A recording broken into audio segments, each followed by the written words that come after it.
Hey everyone, I'm Crystal Jigrup, and this is Empowered by Women. In August of 2021, I launched Book of Bijou, which is a line of chic and innovative jewelry storage. And in January of 2022, we expanded into what you now see as the Empowered by Women platform. I really wanted to create a centralized space where we can really put emphasis on our mission of women empowerment and community over competition. It really truly does fill my cup to be surrounded by so many of you inspiring women, and the energy that you bring to me and our platform on a daily basis is unmatched. You really all do fuel me with so much motivation to continue doing what I'm doing, and for that, I thank you for being a part of our community, for joining me here today, and just for the ongoing support. I really cannot express how grateful I am and how much it means to me. So again, thank you so much. Before we jump into the episode, please be sure to follow or subscribe to us wherever you are listening, whether you're watching on YouTube or you're listening on your favorite podcast platform. And also don't forget to share your favorite episodes with your fellow female founders so that we can continue growing our platform and furthering our mission. All right, let's go ahead and jump into this next interview with another incredible woman in entrepreneurship that I know you guys are going to absolutely love. Today, we have the incredible Kari Esmail. She is a fitness, mindset, and lifestyle coach and the host of the FML podcast. Kari, we connected via Instagram, and I just immediately fell in love with you because you bring such an incredible confidence and energy and empowerment to your audience. So I loved you right away, and I'm so excited to be chatting with you today. So thank you so much for joining us. Thank you. I really appreciate it. And it's an honor to be here. So let's go ahead and just dive in. Tell us about how you got started with your journey of becoming a coach and on all three of these different categories. What is your background and how did that begin? Yeah. So I guess coming out of high school is where it began because, what an awkward season of life. I felt lost, didn't have a sense of direction, didn't feel like a university was the right choice for me. And so intuitively, I chose to go to cosmetology school. And that fell into place really quickly because that's where I first really discovered my passion for empowering women. So I did it in that way for a while. And then a couple years into being a hairstylist, I became self-employed and fell in love with that because who doesn't love that, right? The freedom, flexibility, all the things. And so from there, I was developing a love for the gym, and I kind of brought that into the picture and became a personal trainer. And so I was juggling both for a while. I would do like these beach sunrise classes and do some in-home stuff. And it was fun, but it's a lot. It's a lot of expending energy physically for clients between both jobs. And so I transitioned to online fitness coaching. And then as that grew, I started to find more curiosity and passion for the lifestyle and the mindset side of things. Because, with any kind of growth, it's all mindset. It's all up here. And so as I leaned into that more with my clients, it really led me into what I would say is my truest, deepest calling, which is life coaching now at this point. And so over the past year, I've transitioned into that and kind of passed off the fitness side of things to the fitness coach, the Limitless Living fitness coach. And so now we've got like two different branches to our business, two different types of coaching going. And now we're here. We just rebranded like earlier this week, which is funny, coincidental timing. And yeah, that's pretty much the story. Well, congratulations. I saw you post that of your rebrand. What is it called? Limitless Living? Yeah, thank you. I love that. Yeah, so congratulations. Did you find that was it a lot of your coaching, your fitness coaching clients were kind of transitioning into all these other aspects of your coaching offers? Yes. And that makes it so, so special, to Mhm. evolve with them in different ways, but in parallel, that has been really, really cool. So I'm assuming you do individual offers for each category, but you're also doing like bundles and things too, right? Yeah, we're kind of building out what that bundle is going to look like because Tanasia, our fitness coach, still does a lot of mindset and lifestyle integrated. So we're thinking about kind of teaming up and having an offer where you can work with both of us. But right now we're doing mostly one-on-one, like fitness mindset lifestyle clients, and then my life coaching for primarily female entrepreneurs. I love that. And you're still fairly young, right? Correct me if I'm wrong, but you're Yeah, mid-20s. I'm So I 26. Yeah. could I would assume that that would kind of bring some hesitation to potential clients. How are you pulling these new clients? And how long have you been on this mindset journey of your own where you're like, okay, now I feel comfortable enough to start coaching people on this? And do people take you seriously, or have there been any of those occurrences where it's like, how would you know anything about mindset? You're so young. Mm, yeah, so that doesn't typically, like, I don't usually face that head on. I'm sure it happens on other people's side of things. But I guess for me, it's just been, I think the training that I did, I took a year to get certified, to become a certified professional coach. And that has really, really pushed me past that to where I've been able to build the confidence in myself that it's not about how much experience I have or my age or just what I've been through, but it's all the tools and the skill sets that I've developed that I can help people navigate their own mindset and their own thoughts and beliefs in a way that that is pretty uncommon, because the training that I chose is definitely one of the higher ones. Life coaching is a funny thing. Like, you can get certified in 8 hours or 400 hours. So, I chose the higher one, and it really has given me the tools. And I felt that way very much so about a year ago. And like, are people going to take me seriously because I am so young? And the title of life coach, most of the time people pair that with an image of like someone in their 50s who has Right. done a bunch of crazy things, right? It's experienced a lot of life, right? Right, right. But it's really more about, like I said, navigating your mindset. And I also think that it really serves me to be so relatable to the women that I work with. Like, we're all in our 20s, and like I said, they're entrepreneurs, so I feel for them, and I'm not that far away from where they're at, in terms of like, if I've been on my entrepreneurship journey for over 4 years now and they're in year 1 or 2, I'm still close enough to that where I can relate, I can empathize, and I have a very I can pull a lot of things out of my pocket because it's so close to heart still. Mhm. I've always been very curious about the mindset coaching or lifestyle coaching certification. Like, is a lot of that kind of working through your own things first and then having you kind of do like a lot of introspective work? Or is it just like, this is what you should do for other people? I've always been curious. That's a great question. It's both.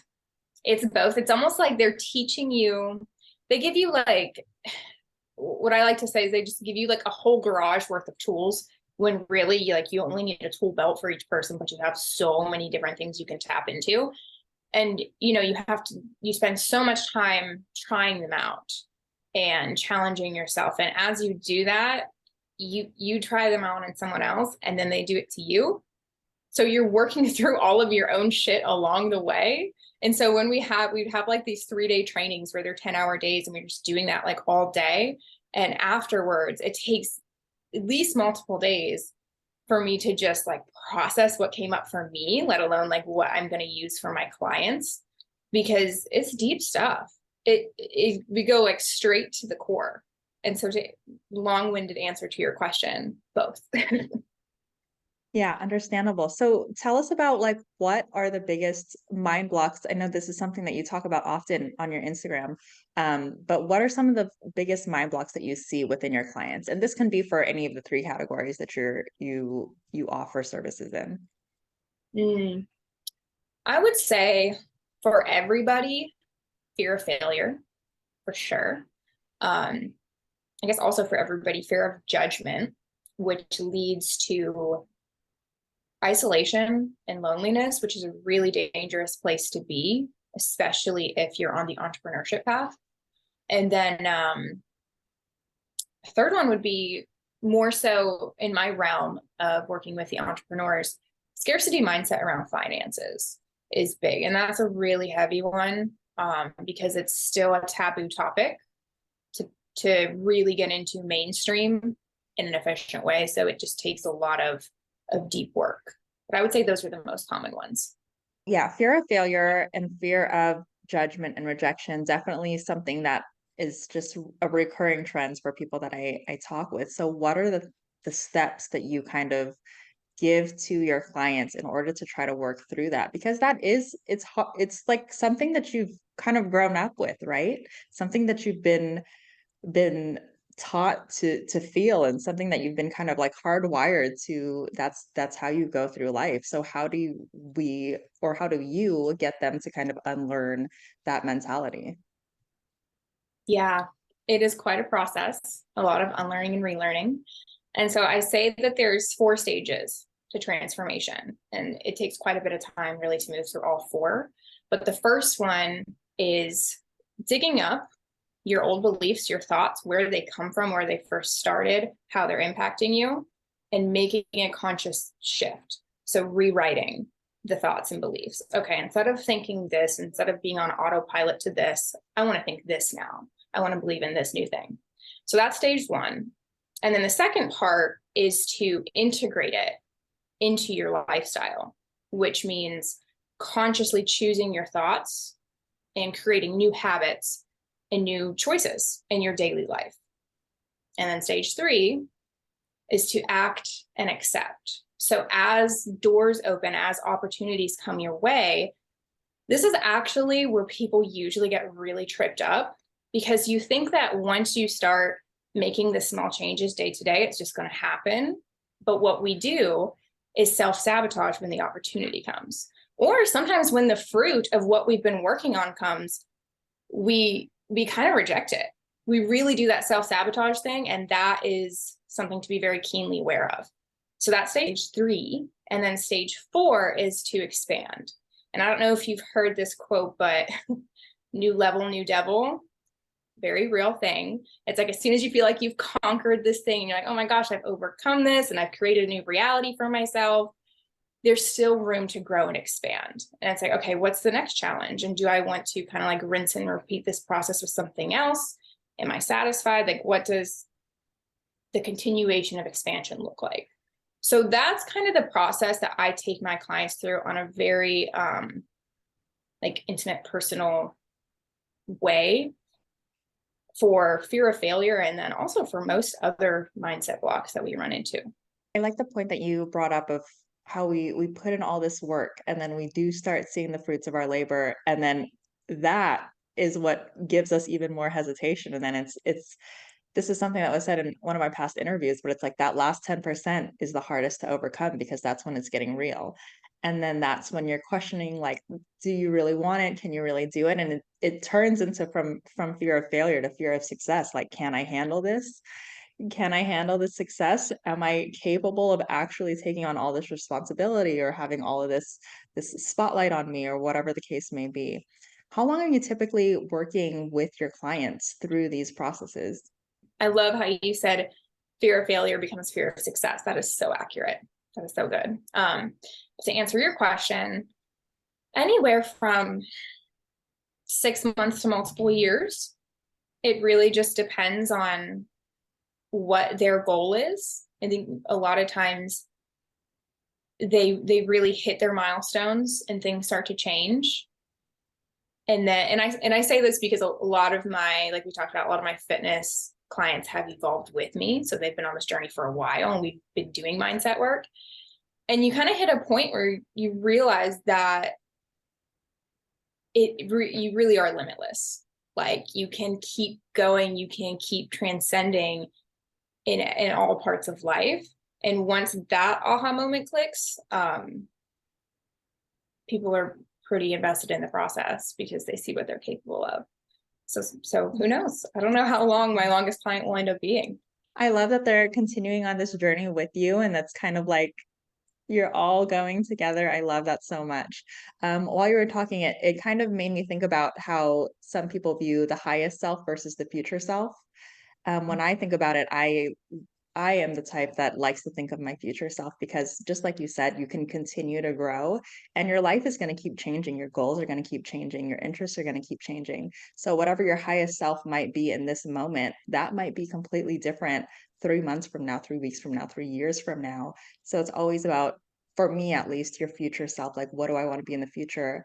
Looking at it from this perspective now. What's some of your favorite client transformations? Again, within any of the categories, whether it's, fitness or mindset. I'd love to Yeah. hear all of your stories. I'm sure you have some great ones. Oh my gosh, it's so funny. I've been asked that question multiple times, and it's always such a hard answer because they're all just so unique.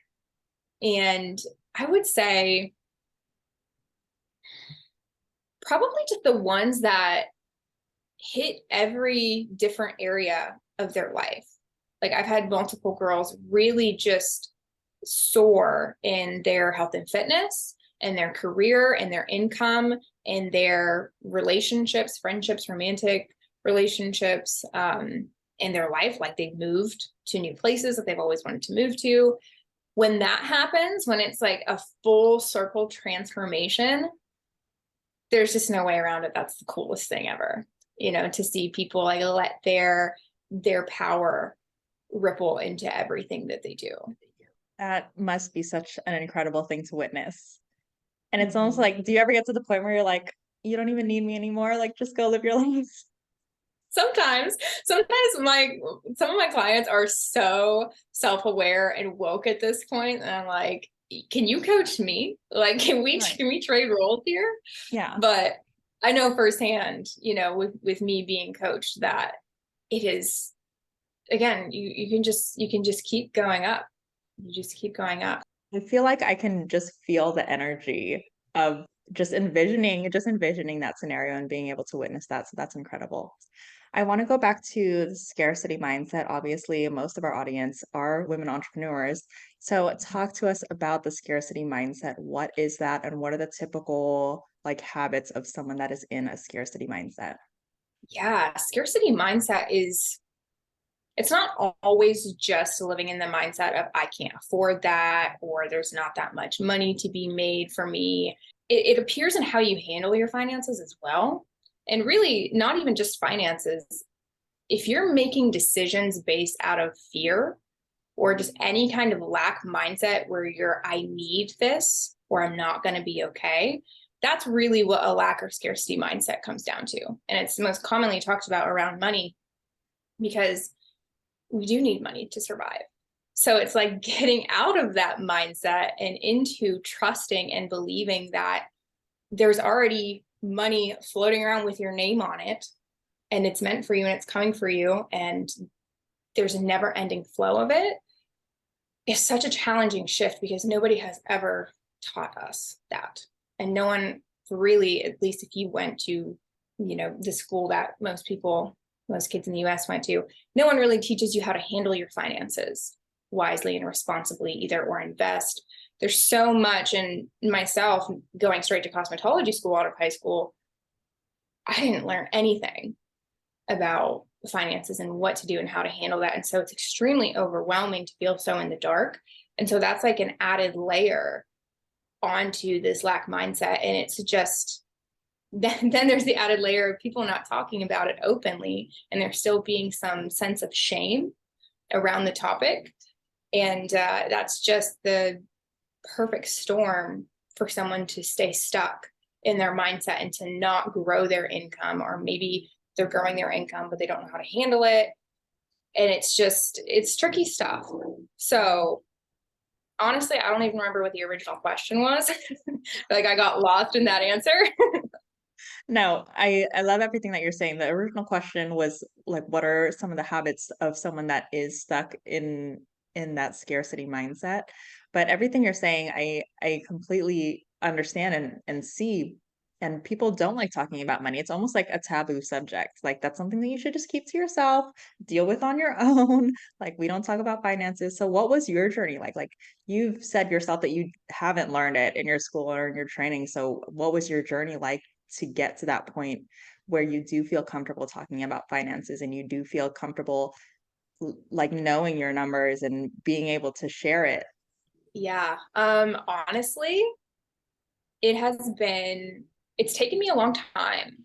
It's taken me all of my early adulthood years. I'm only 26, to get to a point where I don't feel that sense of anxiety and stress around numbers. Like even if, because there was a point where it wasn't that, I needed more, and that, or that it wasn't enough to get by. Like my survival wasn't being threatened, but it was still the idea of handling money would just send me into a spiral.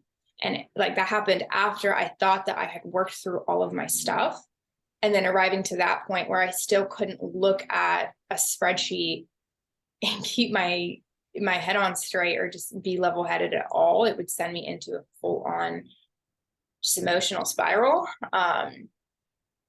Yeah, there's been a lot of ups and downs. Like I said, that was after I worked through a lot of stuff. So it's been like returning to the process and doing it again and again, because there's not a lot of opportunity in your day-to-day life to practice those new beliefs by like talking about them or sharing them, or like we said, like people don't really talk about this. It's a very private personal thing.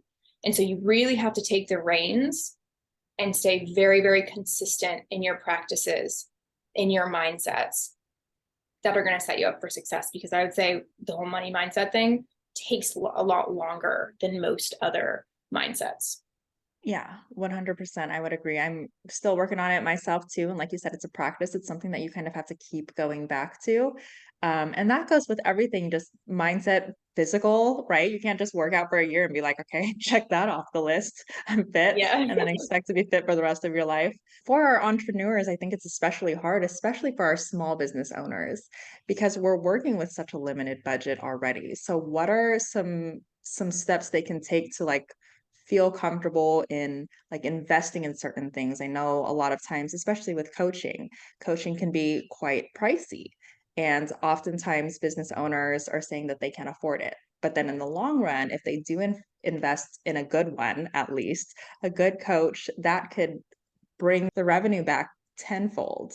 So, what are some steps that entrepreneurs can take to kind of start working through this money mindset or lack of abundance, the scarcity mindset, and trying to overcome that? Yeah, that's a great question. I would say really max out free resources. There are incredible books, so many amazing books that will transform your mindset. My personal favorite is You Are a Badass at Making Money by Jen Sincero. I've read it multiple times. Most of my clients have read it multiple times, and it's really, really great for a more creative mind, if you will. Like, there's the approach where you can read books that are all about investing and crunching the numbers, paying off your debt. And then you can take a more free flowing approach, which is what me and my clients usually gravitate towards, and tackling the mindset piece of it. And like I said, books, podcasts, the social media content that's out there is incredible. So I would say max out your free resources, do your own work.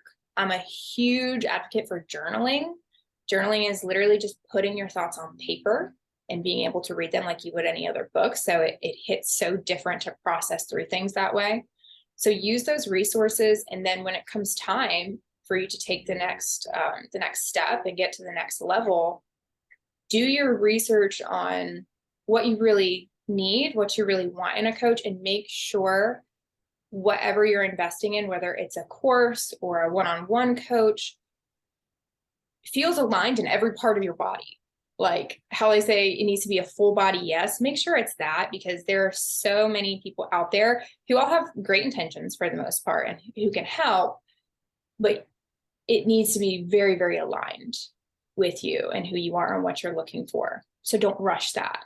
Just take the time, and then don't be scared to swipe the credit card if you feel fully confident in investing in someone, because you will make it back. You will make it back tenfold. And that's a good little affirmation to just remind yourself, right? When you're making that purchase, I will make it back. I will make it back. I love that you said full body yes. I love that so much. I haven't heard that, but I think I'm going to start using that whenever an opportunity presents itself. That's so cute. Tell us about, you do this full time, right? You're coaching? Mm-hmm. Okay. So tell us about some of the obstacles that you've had to deal with in building your clientele and building all of your businesses, in that transition from fitness to mindset, anything that comes to mind, and what you've done to overcome them. So many. It's hard to pick just a couple to share, but I would say really, especially in the first 2 years, that loneliness and isolation of not just doing everything by yourself from home, that in itself can get kind of lonely, but also just not having any affirmation that you're heading in the right direction. Like, no one's ever above you to tell you you're like, this is it, like, this is going to work, or hey, make this shift. You just have to trial and error your way through. And that can be exhausting. So the loneliness paired with the fatigue from failing forward is tough. And that's why, I have been in and out of different programs and different coaches off and on, but looking back, and now the most growth, the most success that I've experienced was always when I was investing in someone being beside me or ahead of me, some kind of leadership. And I think it gives you so much peace of mind, which open up space for you to be creative and to think critically and more efficiently. So that one. And then the other one that came to mind was scaling while trying to offer such a personal service.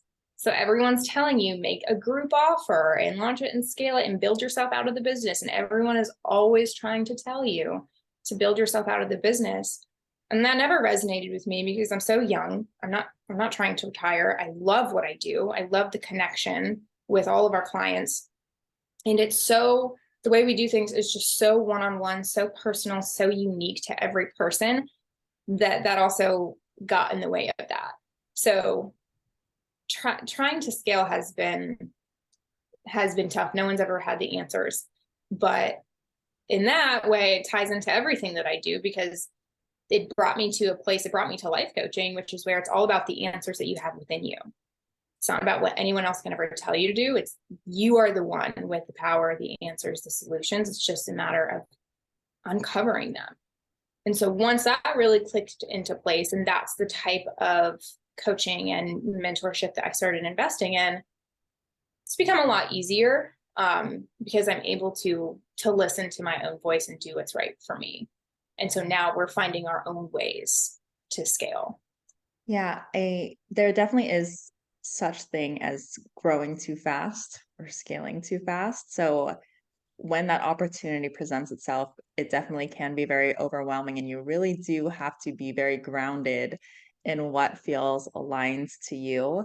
But it looks like you're doing an incredible job, and I 100% resonate with when you said that no one's like above you telling you that you are going to make it, or there's no affirmation that success is there for you in the future. You really do have to have this profound belief that you are going to accomplish everything you're setting out for yourself.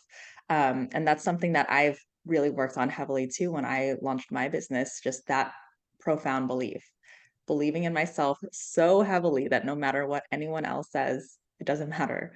Because I mean, nobody's going to be there like rooting me on as hard as I am, right? But I love asking this question of other entrepreneurs and the obstacles that they've had to face, because a lot of times, I mean, like your Instagram, for example, or just you in general, like you look so well put together and like you've got everything all lined up to a T. But we all do have still all of these obstacles and still certain mind blocks that we have to deal with on a daily basis. And it is something that you have to keep going back to, like you said. Going back to the confidence aspect of it, what tips do you have for other women out there that are building a business and need to grow that confidence? First thing, hyper focus on your strengths, hyper focus on what is working. Don't always be looking for the weaknesses, always be looking for what needs to be improved, because they will always be there, no matter how far along you are. And that's just this journey, as there's always growth, there's always more steps to take and more optimizing to do. Focus on what it is about you and what you're doing that is strong and that is working, and then let that expand. Don't get hung up on your weaknesses, because again, we all have them, always going to have them. And eventually, if you're not there already, you will delegate those to somebody else. And that's going to be absolutely life-changing. That's something to look forward to. So get excited about that and have fun with it. It doesn't sound like it's that related to confidence, but it really is. Like if you're not enjoying what you're doing, it's not going to be that sustainable. So have fun with it. And small note on confidence, practice your more tangible physical cues for confidence as well. That goes a really long way. Confidence is cool because it's one of those things that you can work on from both ends. Like you can work on it with your eye contact and your posture and the way that you're getting dressed every day. And you can also work on it internally in what you're thinking and what you're looking for in life as you walk through life. And so you can kind of accelerate the process by doing both at the same time. So many great little nuggets in there. I do 100% agree with the whole like love what you do, and that kind of will just take care of the confidence aspect for you. Because if you're in there just loving life and showing up and being really passionate about what you're doing or what you're talking about or what you're selling or whatever the case may be, people will just assume you're confident because you're just talking about it, but you're talking about it because you love it, right? So it just flows really naturally. And 100% to the weaknesses thing, it's always going to be there. And even if you turn any of those weaknesses to strengths, you're just going to realize some new weaknesses later down the line. Yes, But like you exactly. said, be excited about it because eventually you're going to be able to delegate those. You're going to grow. That's what we're all here for, to continue growing and really reach our potential as it continues to grow, right? Because we are limitless, as Kari said. What does the future look like for you and your brands, Kari? Bright. So our mission is to empower as many women as possible. Really, I used to say like thousands, and I'm like, no, there's no cap. Again, it's limitless. As many women as possible across the globe. We want to have global impact to step into their power. Everything I've been talking about is stepping into your power to transform, whether it be internally, externally, both most of the time, and optimize your life that way. Live out your dreams. And so we're going to continue using our platforms like social media, podcasting, different coaching offers, and then hopefully in the future we will evolve into live events. Super excited for that chapter someday. Live events, books, whatever we can do to get the word out that you truly are limitless. You can do whatever you set your mind to. That's what we're gonna do. So you have to tell me when your live events are. Wait, where are you? You're in. I'm in North Carolina. Oh, okay. I was thinking something completely different. We're on Well, opposite sides. I've never been to North Carolina, so let me know when your live events are. I would love to make it out. And it sounds like you have a lot of really exciting things down the line. And I have 100% confidence in you that you are going to keep, growing and changing the world and making the impact that you hope to make across the globe. So tell all of our audience where they can find you and all of your amazingness. Yeah, so you can find us on Instagram is our primary social media platform. So my Instagram is Kari Esmail, Kari Esmail. It's like email with an Congratulations, by the way. Thank you. It's new. And then our business page is limitlessliving.co. So that's where you can find us. And then limitlessliving.lifeandfitness.com is our website. Awesome. So, of course, all of that will be linked in the show notes. Kari, you have been incredible. Everyone that's listening, if you need a coach, reach out to Kari. She clearly knows what she's doing. And you've just been so on point the whole time. Even you're very calm and poised, but you give off such an incredible energy. Love that you're doing what you're doing. Everyone reach out to her. Again, it'll be all linked. But thank you so much, Kari, for joining us today. Thank you so much for having me. It's been amazing. Another incredible interview with yet another inspiring woman in entrepreneurship. I hope you guys loved that episode just as much as I did. Before we leave off, if you yourself are also a woman entrepreneur, I would love for you to consider joining our Empowered by Women directory. We're looking for women-owned product and service-based businesses in the US to help us build the go-to place for our communities to find local women to shop with and connect with, and we'd love for you to be a part of it. All of the details can be found on www.empoweredbywomen.com/apply-directory. Of course, that's going to be linked in the show notes below, and you're also welcome to reach out to me anytime if you have any questions. But other than that, thank you again so much for joining us, and I will see you in the next episode.